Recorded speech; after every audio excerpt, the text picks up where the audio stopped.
Good evening and welcome to the April 8th meeting of the City of Kalamazoo Board of Appeals, a voluntary advisory board appointed by the City Commission.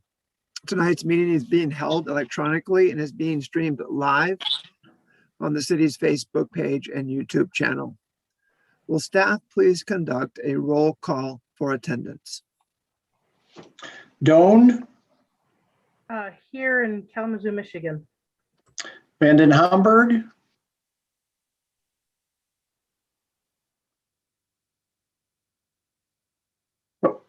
can you unmute, please? Here, Kalamazoo, Michigan. Thank you. Turpinning, Here in the wonderful Vine neighborhood of the city of Kalamazoo, Michigan. perfect. Harrington, Present in the city of Kalamazoo, Michigan. Carroll, Kalamazoo, Michigan. and I did hear from Mr. Flaw that he's unable to attend. Mr. Lager is, due to a conflict of interest, is abstaining from the meeting tonight. So that covers our attendance, and we can now move on to the next item of business. Thank you. Staff, are there any announcements or changes to the original agenda? The only change I have to enunciate is that item F, the City Commission liaison comments, that is going to be removed from future agendas. Turns out there is not an assigned city commissioner for the Zoning Board of Appeals. Right, so we don't need to keep that item. That was something that came up when we revised the agenda. So anyways, item F is not going to be occurring tonight. So that is the only change to the agenda. Move on to accepting last month's minutes. Are there any changes to the minutes? Hearing none, do I have a motion to accept the minutes? I make a motion that we accept the minutes. May I have a second? Second, I assume there's no discussion, or is there? Very well. All those in favor of approving the minutes signify by saying aye, Aye. Aye. and those opposed by the same. It's approved. The minutes for last month. I will now explain our procedure for tonight's public hearing. For each request, the secretary will read the application into the public record. The applicant or representative will then have 10 minutes to provide their comments. Following that, public comments received via phone will be aired for the panelists and audience. If the viewing or listening audience would like to comment on one of the public hearing items, you can do so by calling 269-226-6573 and leave a recording. Comments received by the public hearing for a specific request will be played before the conclusion of that public hearing. After all public comment is listened to, we will close the public hearing on the request. Once the public hearing is closed, the board will then conduct what is called a finding of fact, where the board states what they feel are the facts of the request. The board must approve the finding of fact. Therefore, the first vote you hear is not a ruling on the request, but the finding of fact. Then the board discusses the request in order to determine a ruling.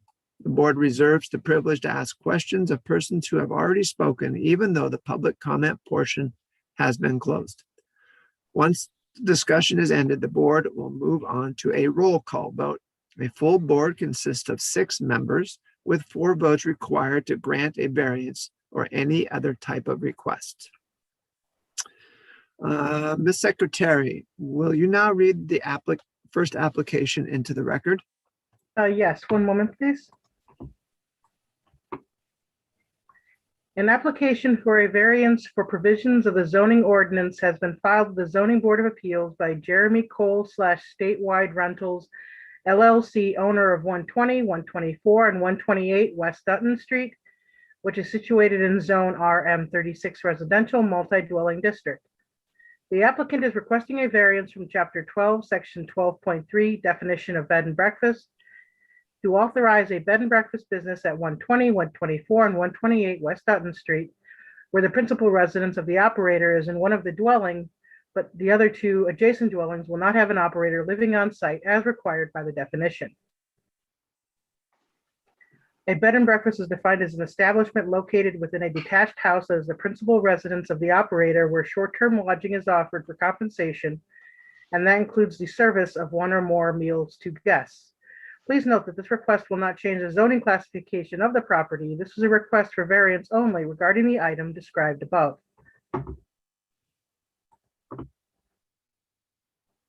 Thank you. Would the applicant please explain the request first by stating your name and address?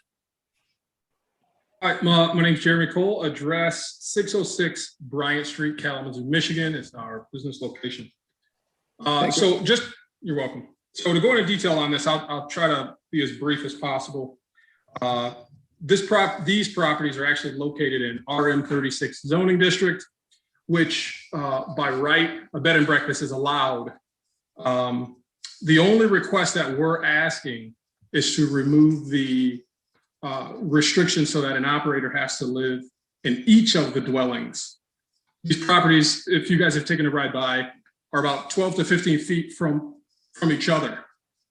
They're shared by two driveways. So I'm going to be living in 124 West Dutton, and we're going to have a second operator living in the third floor of 128. So if I'm not present, that operator in 128 will be present and can take care of any concerns.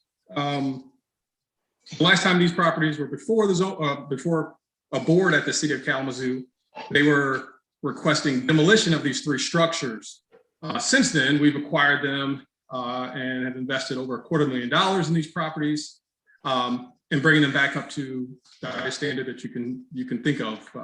We completely gutted them, spray foamed, all new electrical, plumbing, mechanical, etc. Again, one of the other, we've got basically two reasons for this request. The first one is COVID. If we're forced to continue the bed and breakfast and have an operator in each of the buildings, our guests will be in the property and an operator will be in each of the properties. Granting the variance will allow myself to be in 124 and basically manage the two properties, which are 12 to 15 feet apart.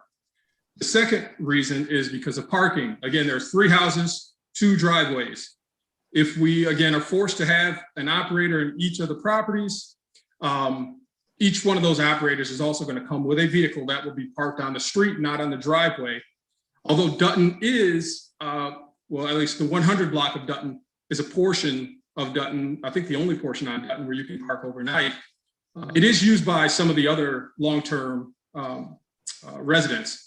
Everybody in that block is a renter. I don't think any other homeowners live in that area or live in the 100 block. So again, allowing the variance to go through or approving would allow the parking spaces on that 100 block to be reserved for those folks and not the operator, that redundant operators. So again, we're at RM36. A bed and breakfast is permitted by right. So we're not asking to do an operation that isn't already permitted. If this isn't passed, the plan will continue on with the bed and breakfast. We'll just have an operator in there. And again, the parking situation and with COVID, if it does pass, I'll be the one that manages the 3 properties. I'm sorry. That is a summation of the property, or I'm sorry, the summation of the request. I'll answer any questions you guys have at this point.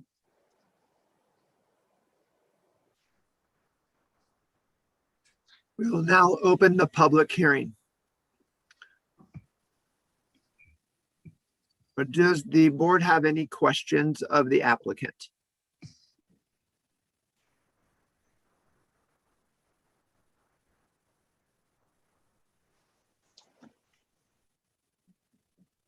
Mr. Chair, Yes, sir. I can go ahead and make my staff comments now, and then we'll see if the board has any questions for staff.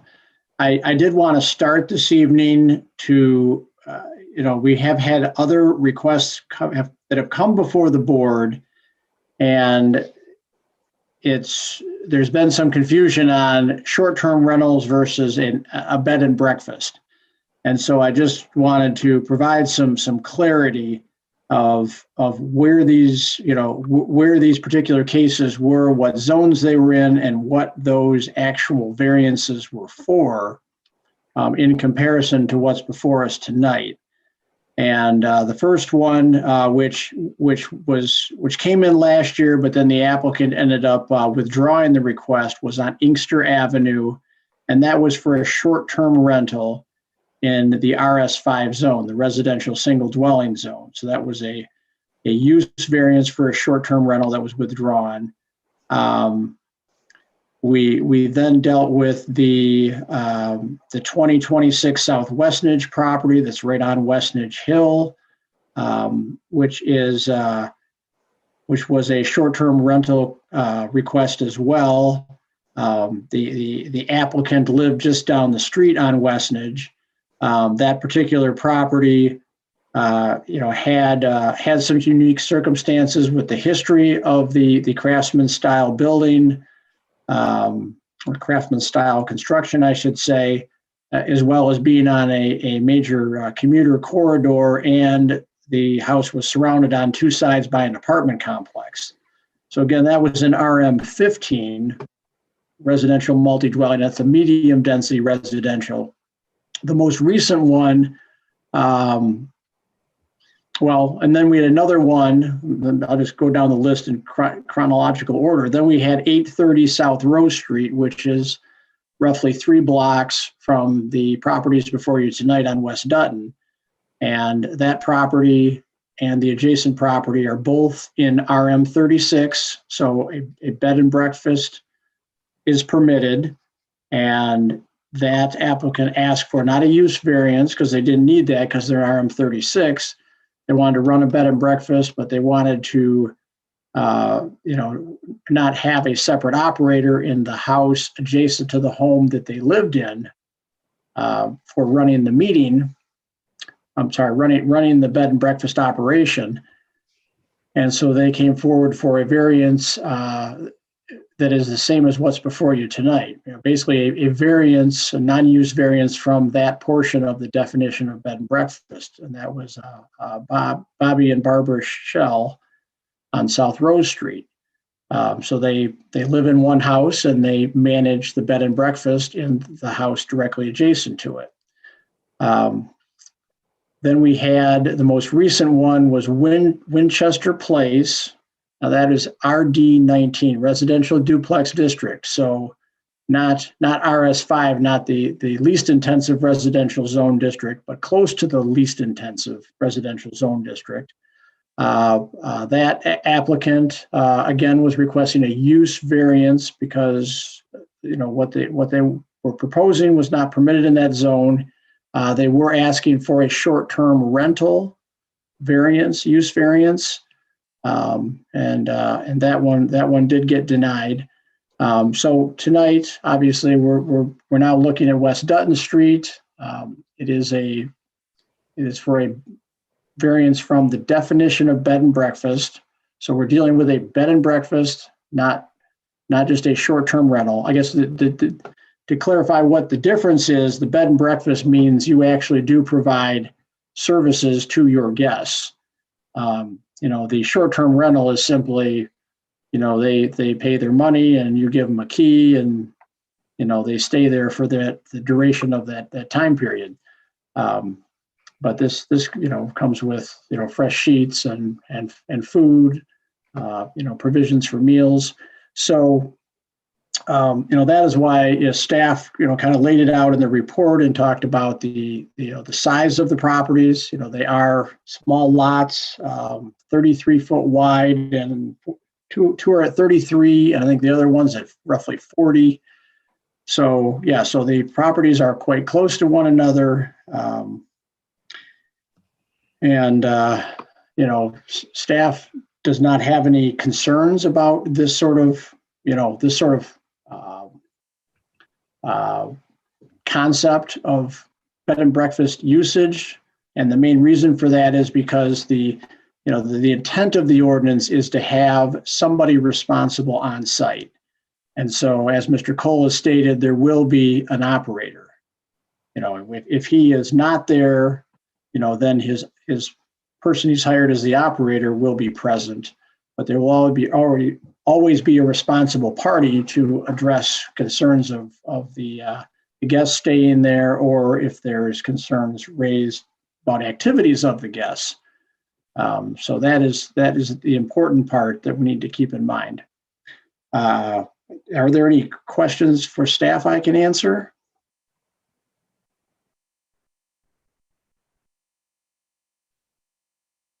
Victor, what I can put my mind around is, there's 3 lots, and are there 3 variance requests? And how would we make motion such that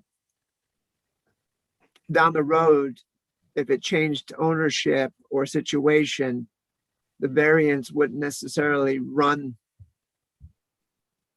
with the property to the detriment of community interest? Do you understand what I'm trying to say? I believe I do, and I guess to answer that, so the variance will apply. Is listing all 3 property addresses. So the variance will apply to all 3 properties for this bed and breakfast activity. Now, for some reason, at some point in the future, one of these properties is sold, like 128 on the west side or 120 West Dutton on the east side, then that variance is just nullified, when it stops being used as an element of the bed and breakfast. So it's not that it would inhibit, selling the properties. This just, secures the right to operate in this manner for as long as Mr. Cole and his company choose to do so. And if someone takes over, if he sells all 3 of these properties to somebody that wants to continue on bed and breakfast, then they obviously have the right to do that with all 3 properties.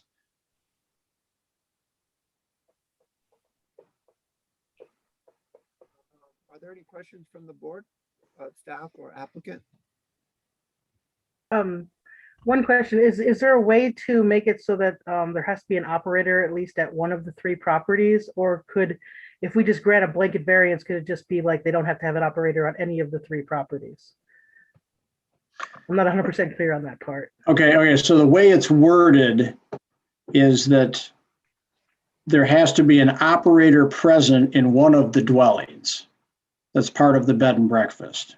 I tried to word it so it wasn't specific, like the operator had to be in the structure at 128, but if this bed and breakfast operation is going to exist, then there has to be an assigned operator and they must reside in one of the 3 buildings that's part of the proposed bed and breakfast. So that gives the owner flexibility, as he finishes the renovation of the other homes. If he changes, if it turns out that one of the other homes works better floor plan wise for the, to position the operator, then he's got the flexibility. So does that help answer or clarify that question? Yes, thank you. Pete, I have a question. How are these homes bundled? Are these 3 individual homes? Or are they like a site or is this an association of 3 homes? Like how are these homes bundled together in this way? Like, are these 3 separate bed and breakfasts?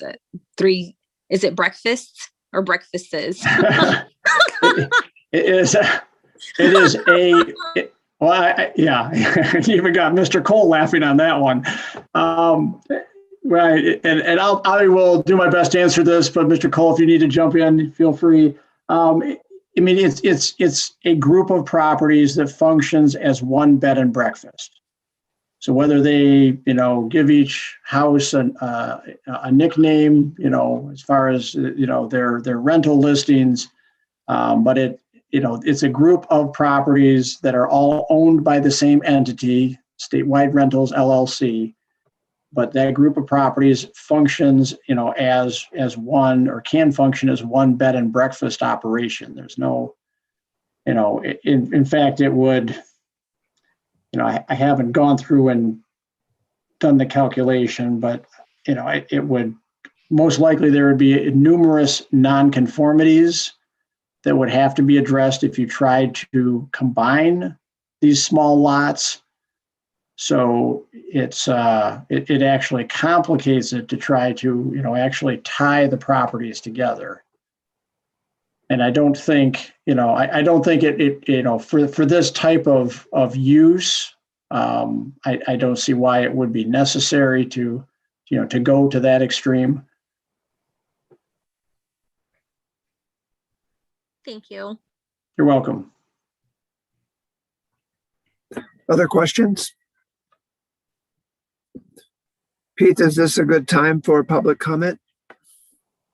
Yes, if there's any more questions for the board or the applicant, then we can, but let's see, you could, I'll just go ahead and say it. Andy, are there any public comments that have been called in? No, there are no public comments at this time. Okay. Well, I'm sorry. We should acknowledge, though, the one written comment received. And that was from an individual that lives at 123 West Dutton. That Mr. Robert Ferguson? Ferguson. Yes. And he expressed no difficulties with the bed and breakfast operation, just, question how the parking was going to work and how much of that would be on-street parking. I think that one operator, 3 dwellings satisfies that concern, because with 3 dwellings, 3 B&Bs, there'd be 3 operators, 2 more cars than the single one, or it sounds like there will be 2 at this time. So I think the applicant satisfactorily addresses the situation raised. And Mr. Cole did indicate to me that, if needed, you could stack 3 vehicles in each of those 2 driveways. So there would be a limited need for on-street parking, but obviously that's commonplace on that street with the number of rentals. That there is quite a bit of usage of the on-street parking, which is completely legal. Thank you for reminding us of that letter. Would now be the appropriate time to ask for a motion of the finding of fact.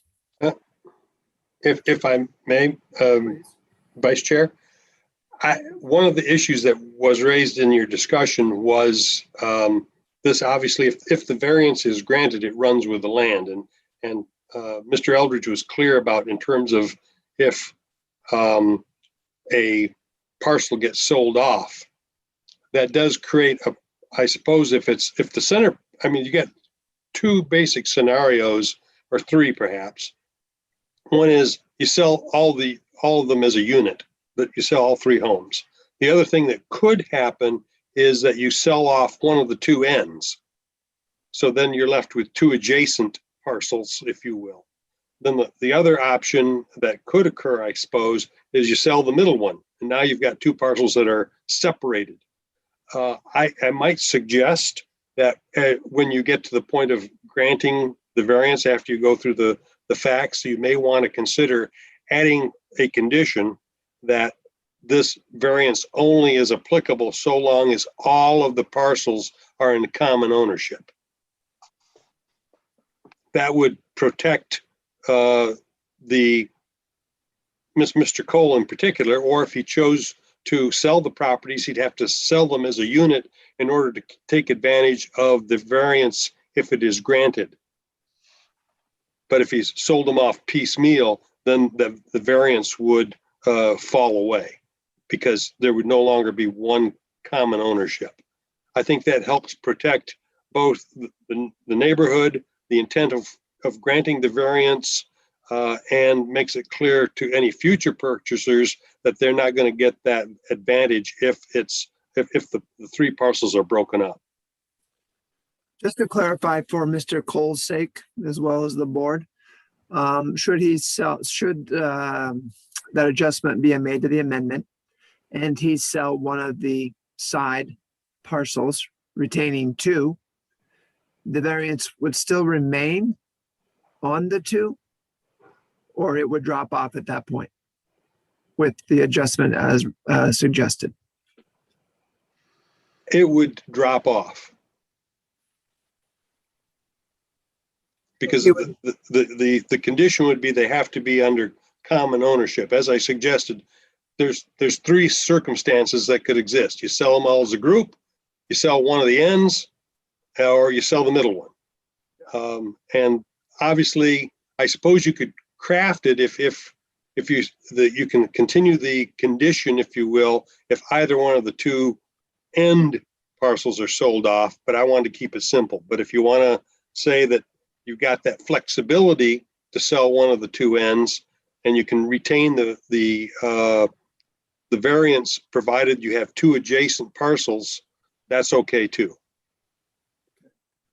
Otherwise, Mr. Cole would need to come back if he sold one of them and he still had two contiguous lots and wanted to run as a B&B and the variance dropped away, he'd have to come back for another variance on the two parcels.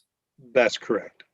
Okay. Can I understand why there's being conditions placed on ownership and like how people, because it's already zoned for this intended use. He's asking for the variance as it relates to like how many like people can for the operator component of this, but it's already zoned to operate as a bed and breakfast. So why are we putting conditions on ownership in that way? So as to make sure that, because otherwise you would need one operator in each of the units. If it's granted, you'd have one operator for 3 units. And it's, the problem becomes, and it was raised, this runs with the land. And so I was trying to gauge the intent of the board in terms of, do you want to continue to grant that exception if either one of the side parcels are sold off or the middle one? The other problem that does arise that's already been mentioned is, and I don't know where the property lines run regarding the driveways. That could become a problem as well if one of the driveways is wholly on one of the, for instance, if both driveways run the end units, that could create a problem and so it's better to keep the parcel as a whole, and then you don't run into that problem. Well, if I sell the middle one, I still have a variance, but now I've got properties that are no longer adjacent to one another, but I'm still only I'm only required to have one operator on site. Now, again, that may not be a different, I just throw that out for your consideration. If that's not a condition you want to impose, that's okay, but I wanted you to give it some thought because the question was raised. Yes, sir. What about so you're talking about this from the perspective of this like being some type of a condo association, or I mean, like what's the that's like in my initial question, what is the bundling of this? Like, how are you able to do that? How are you able to impose that type of a condition upon an owner? Like, what if, like, how are we able to do that? How is Jeremy, is it because he currently is the owner? Like, say he does sell off these properties like one by one and somebody, like 3 different owners you're saying that you have to buy the properties, all 3 in a bundle. And I'm asking how you can impose that upon. I'm only saying you don't have to buy the properties in a bundle, but in order to take advantage of the one proprietor for 3 buildings, you have to have them all together. I understand that. Thank you very much. Yeah, the other thing I wanted to add is the reason that the reason that staff is speaking so supportively about this is because these properties are all directly adjacent to one another. And the intent of that definition of bed and breakfast is to have the bed and breakfast owner or operator on site to deal with things that happen.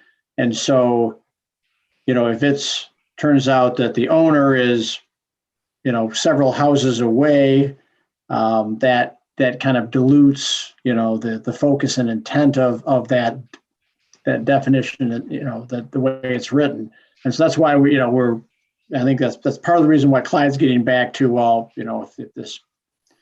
if this is sold off and we end up with, the two end homes, this condition, and I'll just reread the condition just for the board to consider. It was conditioned that this only is applicable when all parcels remain under common ownership. So that was the condition that Mr. Robinson had mentioned.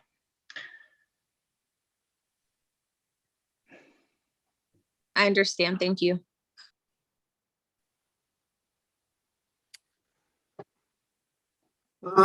Any more questions before I ask for a finding of fact? Thank you, Mr. Robinson. All right, Beth, could you provide us the finding of fact? I move that the finding of fact for location 120, 124, and 128 West Dutton Street shall include all information in the notice of public hearing dated March 24th of 2021. 126 notices of public hearing were sent, and one response was received and is part of the record. Mr. Robert Ferguson of 123 West Dutton Street expressed concern about increased parking on the street. A public hearing was held before the board and public comments were accepted. The finding of facts shall include those documents just described and also the facts and comments made during the public hearing, which are summarized as follows. Mr. Jeremy Cole is the owner of the three properties, and they were purchased in 2017. Applicant is asking that the bed and breakfast definition allow for one operator between the three buildings. Applicant expressed concerns over COVID and parking and suggested that that would be alleviated with having less people in the residences. City staff shared a list of recent variances of this nature and mentioned with a bed and breakfast, you do provide a service for your guests. The intent of the ordinance is to have someone always on site. City staff also suggested adding a condition to the variance so that the residences remained under common ownership if the properties were to be sold. And I'll close. Thank you. Mr. Eldridge, could I get a roll call vote? Or just a voice vote? All right, I can hear you. All right, so we will take a voice vote of approval. All in favor of approving the finding of fact, signify by saying aye. Aye. Aye. And those opposed signify by aye. The finding of fact motion passes.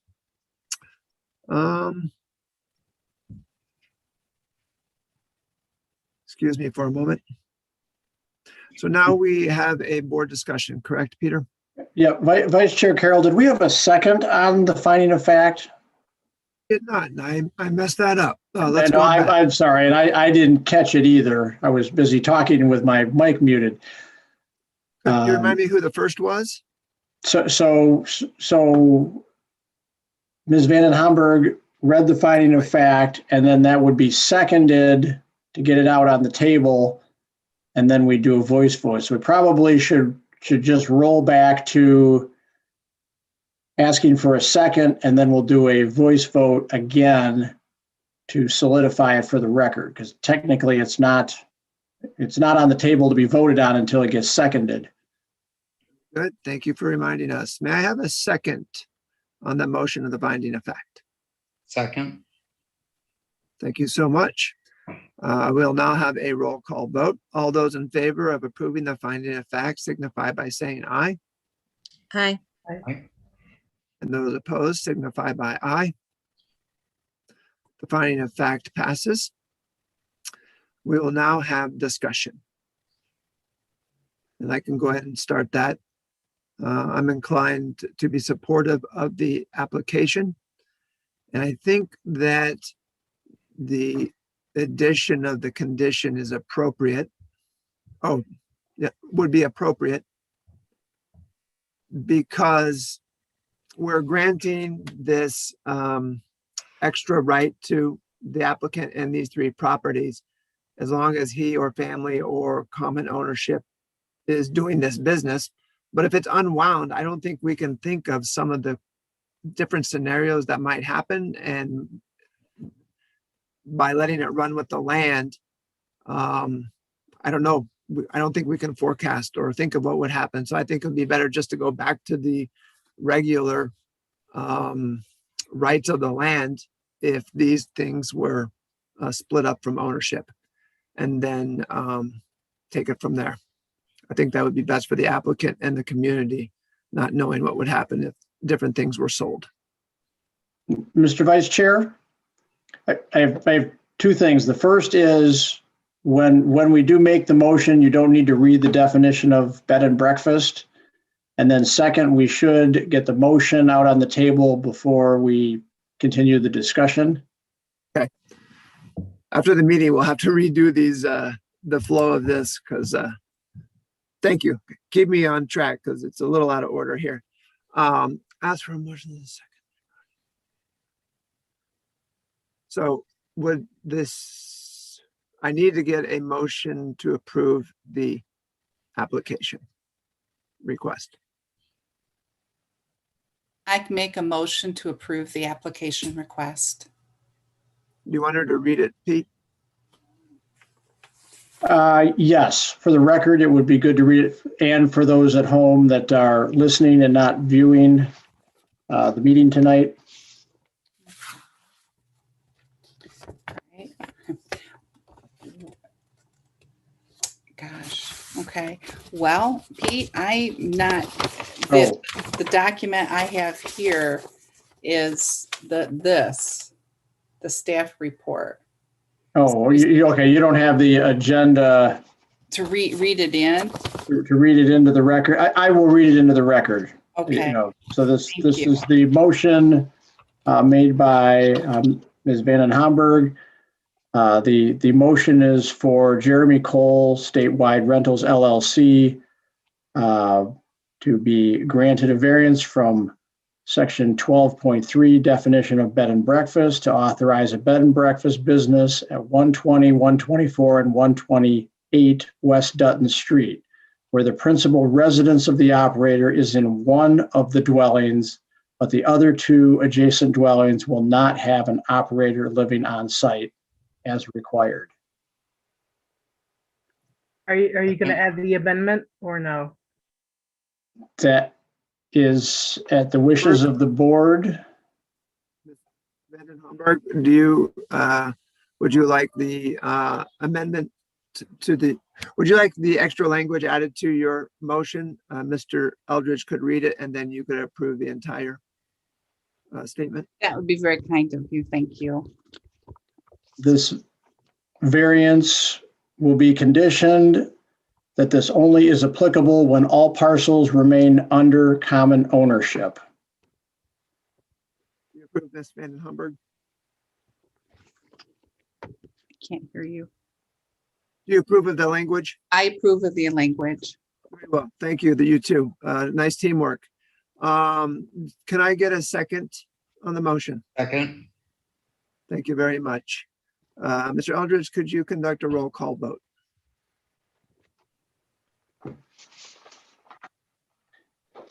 Is there, Oh, Mr. discussion. Vice Chair, is there any more discussion before we can go to the roll call vote anytime, but I just wanted to, obviously that's the next, will be the next step to see if there's any more discussion. I apologize. I'm really messing this meeting flow up, everybody. I apologize. Is there any discussion? I will be in favor because I agree with all the other statements made for this. In addition to it, the worst case scenario, one gets sold off, the person has to appear in front of the board to get another approval. That's all this would mean. So it's not too onerous, I think, for that step if they wanted to go that route. So I'll be in favor.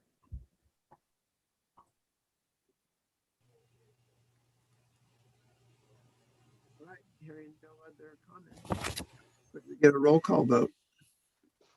Okay, we'll start with Ms. Doan, Yes.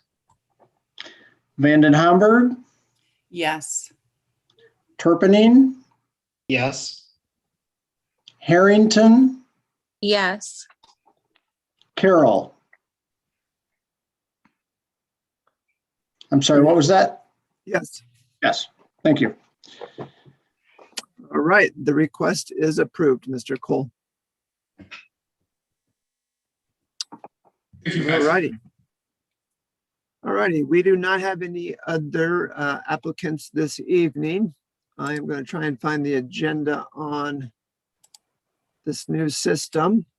If you beat me to it, Mr. Eldridge, would you let us know the next agenda item? There is, adjournment would be the next agenda item.